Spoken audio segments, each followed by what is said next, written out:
Hello दोस्तों, नमस्ते, प्रणाम। मैं आपकी खुशबू स्वागत करती हूँ अपने यूट्यूब चैनल में। आप सभी का तो फ्रेंड आप लोग के बीच में बहुत ही सुंदर नाच गीत लेके आए हूँ। कमेंट बॉक्स में जरूर बताना प्यारा सा नाच गीत आप लोग कैसा लगा। वीडियो अच्छा लगे तो शेयर लाइक जरूर करना, चैनल को ज़्यादा से ज़्यादा सपोर्ट करना। तो आइए। तोहार कवन चाल राजा रोज रिसियाना, तोहार कवन चाल राजा रोज रिसियाना, रोज रिसियाना हो रोज रिसियाना। तोहार कवन चाल राजा रोज रिसियाना, तोहार कवन चाल राजा रोज रिसियाना। सास रिसियाई है हमार काऊ करी है, सास रिसियाई है हमार काऊ करी है।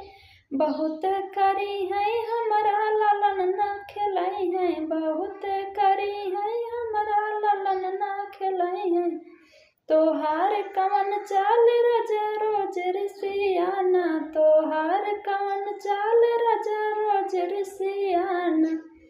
जेठनी रिसियाई है हमार काऊ करी है, बहुत करी है रोटिया अलगे बनई है, बहुत करी है रोटिया अलगे बनई है। तोहार कवन चाल राजा रोज रिसियाना, तोहार कवन चाल राजा रोज रिसियाना। ननद रिसियाई है हमार काऊ करी है, ननद रिसियाई है हमार काऊ करी है। बहुत करी है हम भाभी ना बोलई है, बहुत करी है हम भाभी ना बोलई है।